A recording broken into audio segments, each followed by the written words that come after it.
शङ्करं शङ्कराचार्यं केशवं बादरायणं सूत्रभाष्यकृतौ वन्दे भगवन्तौ पुनः पुनः। ईश्वरो गुरुरात्मेति मूर्तिभेदविभागिने व्योमवद्व्याप्तदेहाय दक्षिणामूर्तये नमः। अखिलांड ब्रह्मांडाधिनायक भगवान भाव भावेश्वर के चरणों प्रणाम करते हुए प्रातः स्मरणीय अर्चनीय वंदनीय श्रोत्रिय ब्रह्मनिष्ठ परम पूज्य बड़े महाराज श्री के चरणों प्रणाम करते हुए परम पूज्य स्वामी गोविंदानंद जी महाराज जी के चरणों प्रणाम करते हुए परम पूज्य स्वामी महेशानंद जी महाराज जी के चरणों प्रणाम करते हुए इस आश्रम के मुख्य पूज्य महाराज श्री के चरण प्रणाम करते हुए पूज्य स्वामी सेवानंद जी महाराज समस्त संत चरण आप सभी को नमो नारायण। भगवान भाष्यकार मोहमुद्गर नामक ग्रंथ के माध्यम से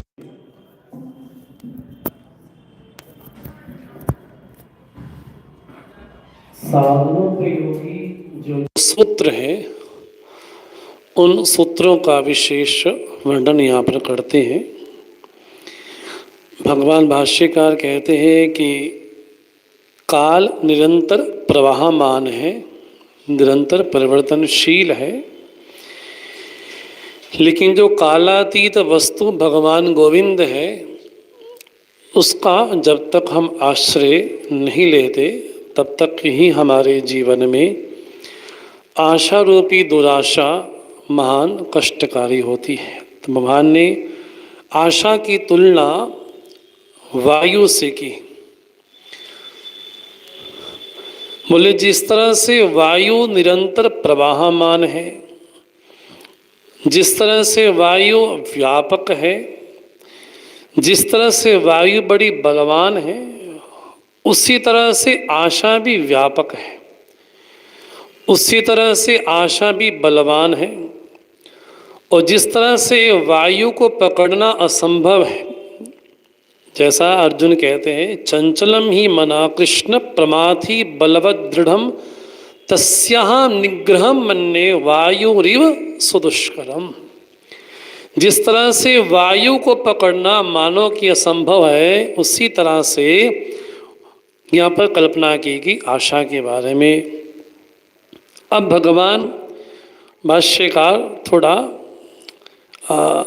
बोलते हैं इस भाव से कि अब साधक उस योग्य हो गया जिसके प्रति अब वात्सल्य किया जा सकता है। तो जिसके प्रति भी वात्सल्य होता है, उस वात्सल्य के प्रति शिष्य के प्रति गुरु कभी कठोर भाव से कभी मृदु भाव से अपने उपदेश करता है। क्योंकि जब तक हम वात्सल्य भाव गुरु के समक्ष नहीं प्रकट करते तब तक गुरु की भी सीमा रहती है। उसको भी लगता है कि अभी संपूर्ण रूप से इसने समर्पण नहीं किया। तो जब कोई संपूर्ण रूप से समर्पण कर देता है तो गुरु के हृदय में भी वात्सल्य भाव प्रकट हो जाता है कि अब ये मेरा है।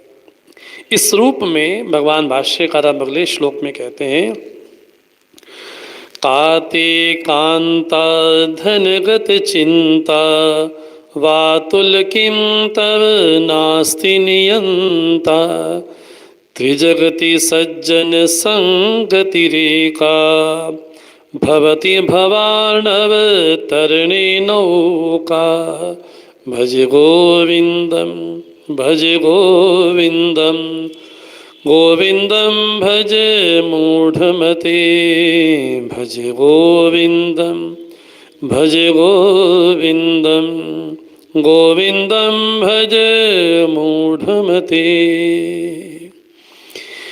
हे वातुल, ये वातुल शब्द एक ऐसे साधक के प्रति आया है जिसको भगवान भाष्यकार कहते हैं कि ये तो अपना है, इसको कुछ भी कहा जा सकता है। हे वातुल, अरे पगले, काते कांता धनगत चिंता, तुम्हारे हृदय में कांता को लेकर के अर्थात कांता से संबंधित जितने हमारे संसार के संबंध हैं, उन्हीं समस्त संबंधों को मान लेना चाहिए। धनगत चिंता, तुम्हारी चिंता अपने संबंधों के प्रति और धन के बारे में क्यों है? क्यों चिंता करते हो हे वातुल? बड़े प्रेम भाव से बोलते हैं, वातुल तुम्हारे मन में चिंता क्यों व्याप्ति है? क्योंकि चिंता में और चिता में ज्यादा फर्क नहीं है, केवल एक अनुस्वार का फर्क है बस। चिता और चिंता, केवल बिंदु लगा दी गई तो चिंता हो गई, बिंदु हटा दी गई तो चिता हो गई। एक अनुस्वार का ही तो फर्क है। बोले चिता तो व्यक्ति को एक ही बार जला देती है, लेकिन चिंता व्यक्ति को हर रोज जलाती है, दिन प्रतिदिन जलाती है। मैं चला जाऊंगा तो मेरा क्या होगा, मेरे परिवार का क्या होगा, मेरे सगे संबंधियों का क्या होगा। इस प्रकार की चिंता भविष्य बढ़ती रहती है कि मेरा क्या होगा प्रभु, मेरा क्या होगा। एक सेठ ने अपने मुनीम से कहा कि मुझे बहुत दिन हो गया, हिसाब पता नहीं चला, तुम बताओ कि मेरा कितना हिसाब अब तक है। तो मुनीम ने सारा गणित लगा करके बताया। बोले सेठ जी, आपके पास इतना धन है कि आपकी 4 पीढ़ियां बैठ करके आराम से खा सकती हैं, कुछ ना भी करें तब भी आराम से बैठ के खा सकती है। इतना आपके पास धन है कि 4 पीढ़ियां आराम से खा सकती हैं। सेठ को खुश होना चाहिए था, लेकिन सेठ बड़ा चिंता में बैठ गया। बोले हे भगवान, 4 पीढ़ियों तक तो है, लेकिन 5वीं पीढ़ी क्या करेगी? तो 5वीं पीढ़ी क्या करेगी, इस बात की चिंता उस सेठ के मन में बैठ गई। और ऐसी चिंता बैठी, इतना उसका शरीर स्थूल था, बढ़िया था, हृष्ट-पुष्ट था, ऐसी चिंता उसके मन में लग गई कि बिल्कुल दिन प्रतिदिन रोगग्रस्त हो गया, बीमार हो गया। ना कछु खाए ना कछु पिए, बिल्कुल बैठा रहे मानो कि बीमार ही हो गया। बड़ा इलाज करवाए लेकिन चिंता दूर ना हो पाए। तो किसी महापुरुष से, संत से पूछा गया कि महाराज आप कुछ उपाय बताओ, हमारे सेठ जो हैं बिल्कुल रुग्ण होते जा रहे हैं। बोले काम करो, तुम एक नियम करो। बोले क्या? पर रोज 100 महात्माओं को मैं अन्नदान करूंगा, ऐसा नियम बनाओ। बोले हाँ, हमें कोई कमी नहीं है, हमारे सेठ के पास तो बहुत पैसा है, 100 महात्मा का 200 भी कर देंगे। बोले नहीं, तुम 100 ही करो। तो रोज का नियम बन गया कि 100 महात्माओं को अन्नदान करना है, भोजन पवाना है। करते करते नियम बढ़ा चला। संयोग से ये हुआ कि एक ऐसा अवसर आया कि सारे महात्मा चले गए कुंभ मेला में, और 100 महात्मा चले गए। कहा कि कितने महात्मा, सबके सब महात्मा चले गए।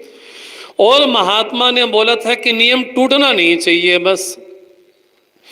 महात्मा तो चले गए, कुंभ करने, स्नान करने चले गए। अब सेठ का नियम है कि रोज 100 महात्मा को भोजन पवाना है। सुबह से लेकर शाम हो गई, कोई महात्मा नहीं दिखाई पड़ा, सारे महात्मा कुंभ स्नान के लिए गए। हाँ, शाम हो गई, इतने में एक महात्मा दिखाई पड़ा कहीं किस्मत से। बोले सभी जितने उसके अनुचर थे, परिकर थे, सेठ के पास लेकर के। बोले सेठ जी एक महात्मा दिखे। बोले हाँ, कहाँ है? लेकर के आओ। बोले महाराज, हमारा नियम है कि 100 महात्माओं को भोजन करवाते हैं, तो महाराज आज वो नियम हमारा खंडित हो रहा है, तो आप भोजन पा लीजिए। बोले हाँ चलो, जैसी हरी इच्छा, हम तो चाह ही रहे थे कहीं भोजन मिल जाए, लेकिन भगवान ने भेज दिया। तो भोजन पाया, बड़े आराम से भोजन पाया।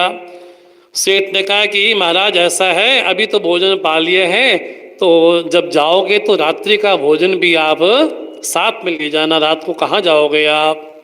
तो महात्मा ने कहा जिसने अभी दिया है वो शाम को भी देगा। जिसको अभी की मेरी चिंता थी वो संध्या की, रात्रि की भी मेरी व्यवस्था करके वो रखेगा। सेठ को लगा हे भगवान, मैं तो 4थी पीढ़ी के बारे में सोच रहा था कि मेरी 4थी पीढ़ी क्या खाएगी। इस महात्मा को तो 4थी पीढ़ी क्या, बोले रात्रि में जिसने संध्या में दिया है वो रात्रि में भी दे देगा। इस महात्मा की स्थिति कैसी होगी? मैं तो चौथी पीढ़ी के बारे में सोच रहा हूँ, वही तो रात के बारे में भी नहीं सोच रहा है। तब जाके सेठ को लगा कि वास्तव में कि हमारा नियंता सृष्टि में कोई और ही है। इसलिए भगवान बोलते हैं वातुल किम तव नास्ति नियंता, तुम क्या मानते हो कि सृष्टि का कोई पालक नहीं है?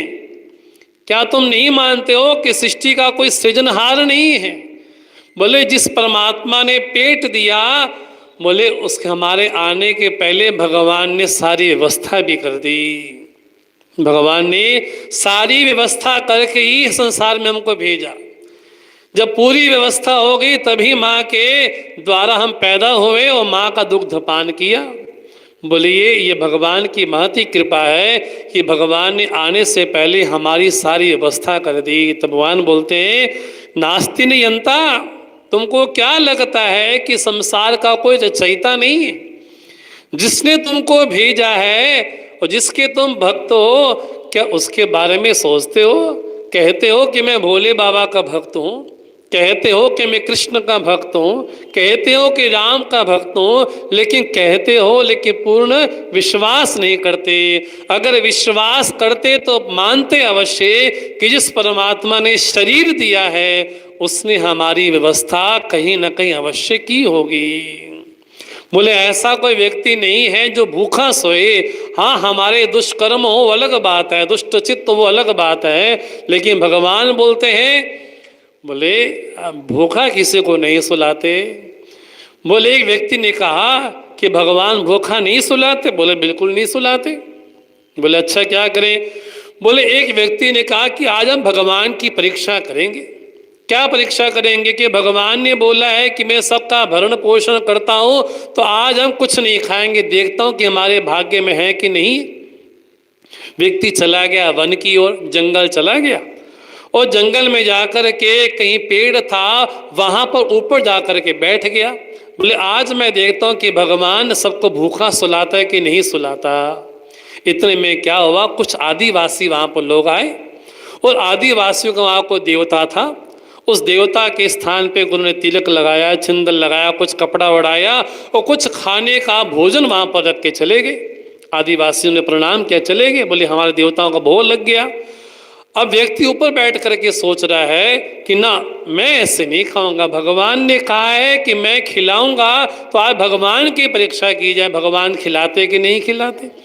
इतने में एक कोई वहां से 2-3 डाकू गुजरे, चोर गुजरे वहां से, और चोरों ने क्या देखा कि वहां पर देवता के सामने कोई बड़ा सा व्यंजन है, मिष्ठान बना हुआ है, भूख बड़ी लगी, खाने का मन कर रहा है। तो डाकू ने सोचा न जाने इसमें जहर हो, न जाने विष हो, न जाने क्या हो। तो डाकू इधर उधर देखने लगे, उनकी नजर पड़ी ऊपर। बोले तुम कौन हो? बोले मैं तो वैसे घूमते घूमते आ गया। तो उन चोरों को लगा कि इसमें इसकी जरूर चाल होगी, ये मिष्ठान यहाँ पर रखा है, हमको जरूर मारना चाहता होगा, तुम नीचे आओ। और नीचे आओ। बोले तो इसको पाओ। बोले मैं नहीं पाऊंगा। बोले नहीं, तुमने इसमें जहर मिलाया होगा, हम देखना चाहते हैं। तो जो मिष्ठान था वहां से उठा करके उसके सीधा मुख में ही डाल दिया। अब वो पाया, बोले हाँ इसमें जहर ने, अब हम भी खा सकते हैं। इसका मतलब क्या है, उसने सोचा था कि मैं भूखा रहूंगा, लेकिन भगवान ने कोई निमित्त बनाया और निमित्त बना कर कहाँ देवताओं को भोग लगाया, कहाँ चोर डाकू आए और कहाँ उसको पवाया। इसका मतलब है कि सृष्टि का नियंता नियामक कोई है, जिसने शरीर दिया है, उसने शरीर रचना के लिए हमारा पालन पोषण का कर्तव्य भी दिया है। ये भगवान की जिम्मेवारी है। लेकिन हम क्या करते हैं, हम भगवान के सामने कैसे हो जाते हैं? भगवान के सामने बिल्कुल निष्काम हो जाते हैं और जगत के सामने बिल्कुल सकाम हो जाते हैं। अरे भगवान के सामने कैसा होना चाहिए, निष्काम के सकाम। जगत के सामने तो मांगते रहते हैं। ऐसा गुरबाणी में वाक्य बोलते हैं, जग कुल मंगया, संसार से मांगा हमने, लेकिन मांग मांग समा गवाया। हमने मांगते मांगते भगवान से समा ही गवा दिया। एक नाम गुरा कुल मांगल, सारे सुख मिल जाएंगे। एक परमात्मा से, गुरु से नाम ले ले, जिससे से सारे सुख प्राप्त हो जाते हैं। तो भगवान बोलते हैं, काते कांता धनगत चिंता, हे वातुल तुम्हें चिंता क्यों हो गई है कि मेरे धन का क्या होगा, मेरे संबंधों का क्या होगा। आज इतना मेरे पर बैंक बैलेंस नहीं है, मैं वृद्ध हो जाऊंगा तो मेरा ख्याल कौन रखेगा, कौन सोचेगा। पहली बात तो भगवान पे दृढ़ विश्वास हो। बिना दृढ़ विश्वास के भक्ति में हम कदम रख भी नहीं सकते। बिन विश्वास भक्ति नहीं, तेहि बिन द्रवे ही न राम। बोले भक्ति में पांव रखने के पहले हमें भगवान पे विश्वास होना चाहिए। अगर स्वयं पे विश्वास हुआ तो भक्ति में हमने अभी पांव रखा भी नहीं, अभी चले भी नहीं। इसलिए भगवान बोलते हैं, हम ये मानते हैं त्रिजगति सज्जन संगति एका भवती भवार्णव तरणे रोगा। ये जो भवार्णव है, ये संसार सागर है, इसको पार करने के लिए केवल एक ही नौका है। बोले कौन सी नौका? बोले सज्जन संगति। सज्जनों की, महापुरुषों की संगति मिल जाए हमारे जीवन में क्या है? बोले सबसे बड़ी नौका है। इसलिए भगवान से प्रार्थना करनी चाहिए। भगवान कपिल माँ देवहूति से बोलते हैं, माँ अगर भगवान से कुछ मांगना है तो एक ही चीज मांगो। बोले क्या? बोले एक ही चीज मांगो कि मुझे भगवान के भक्तों का संग मुझे प्राप्त हो जाए। माँ संगस्तु प्रार्थनी, यहाँ किसी महापुरुष का संग मुझे प्राप्त हो जाए। हे माँ, मुझे यही कहना है आपसे कि भगवान से एक ही चीज मांगो कि हमें किसी महापुरुष का सानिध्य प्राप्त हो जाए। यही भगवान से बारंबार मांगना चाहिए, क्योंकि तीनों लोकों में, त्रिजगति, तीनों लोकों के केवल साधुओं की, सज्जनों की, महापुरुषों की संगति ऐसी है जो हमारा बेड़ा पार कर सकती है, हमें मार्ग आगे ले जा सकती है। और कोई मार्ग बोले है नहीं। तीनों जगत में जो सज्जनों की संगति है, जो सज्जन है, जो महापुरुष हैं, भगवान देवर्षि नारद तो बोलते हैं, तस्मिन् तज्जने भेदा भावात, उसमें और उनके भक्तों में कोई अंतर नहीं है। वो परमात्मा साक्ष्य हैं, साक्षी हैं, और उनके साक्षात नित्यावतार के रूप में हमारे बड़े बड़े महापुरुष आते हैं। चाहे स्वामी विवेकानंद हो, चाहे रमन महर्षि हो, हाँ, चाहे सूरदास जी हो, चाहे गोस्वामी जी हो, चाहे मीरा जी हो, चाहे पूज्य हुडिया बाबा जी हो, चाहे पूज्य महाराज श्री हो। ये कौन है? बोले भगवान से मिले हुए भक्त हैं। उनमें और उनमें भेद बुद्धि भी करना ये अपने आप में पाप ही। बोले महाराज जी ने तो साक्षात दर्शन किए नृत्य गोपाल के। बोले साक्षात भगवान को नृत्य करते देखा। बोले ये कैसे? बोले साक्षात उन्हीं का स्वरूप ही है। इसलिए उन महापुरुषों की संगति करनी चाहिए, क्योंकि सज्जनों की संगति कोई सामान्य नहीं है। ये तो प्रार्थना से प्राप्त होती है। बिना प्रार्थना के किसी महापुरुष का सानिध्य प्राप्त नहीं होता। हजारों लाखों लोग हैं जिनको पता ही नहीं है वास्तव में सज्जन किसे कहते हैं, संत किसे कहते हैं, ग्रंथ किसे कहते हैं, परमात्मा किसे कहते हैं, उनको तो पता ही नहीं। लेकिन भगवत कृपा है कि हमारे पे ईश्वर की कृपा है, शास्त्रों की कृपा है कि भारतवर्ष में हमारा जन्म हुआ और जन्म होने के बाद हम ऋषियों के चरित्रों को पढ़ते हैं, सुनते हैं, गाते हैं। इसलिए भगवान बोलते हैं ये नौका कैसी है? ये नौका बड़ी सुदृढ़ है। इस सुदृढ़ नौका के सारे ही हम भव से पार हो पाएंगे। इस प्रकार भगवान कहते हैं हमें चिंता भविष्य की नहीं करनी चाहिए। अगर ईश्वर पे विश्वास है तो चिंता नहीं होगी। अगर स्वयं पे विश्वास है कि मैं करने वाला हूँ, मैं करने वाला हूँ, मैं करने वाला हूँ, तो अवश्य तुमको चिंता भी सताएगी कि मेरा क्या होगा, तब तो ठीक हो। लेकिन ईश्वर पे विश्वास भी रखते हो, ईश्वर को मानते भी हो, फिर भी चिंता करते हो, तो तुम्हारे समान कोई वातुल है नहीं। इस प्रकार भगवान ने 13वें श्लोक में आकर के भगवान ने बड़ा सुंदर यहाँ पर निरूपण किया। अब यहाँ पर आकर के कहते हैं कि जो मूल ग्रंथ है मोह मुद्गर, वो 12वें 13वें श्लोक में आकर के पूर्ण होते। इसके बाद जो चरपट मंजरिका है वो प्रारंभ होती है। जब भगवान भाष्यकार के साथ जो 14 शिष्य आए हैं, अब वो 14 शिष्य एक एक श्लोक बोल करके अपने भावों को प्रकट करते हैं।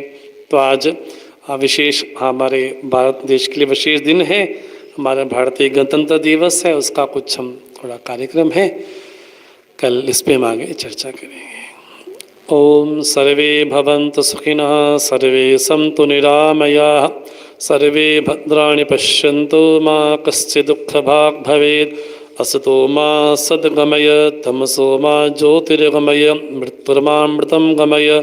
ओम पूर्णमदः पूर्णमिदं पूर्णात् पूर्णमुदच्यते पूर्णस्य पूर्णमादाय पूर्णमेवावशिष्यते। ओम शांति शांति शांति। वृंदावन बिहारी लाल की जय।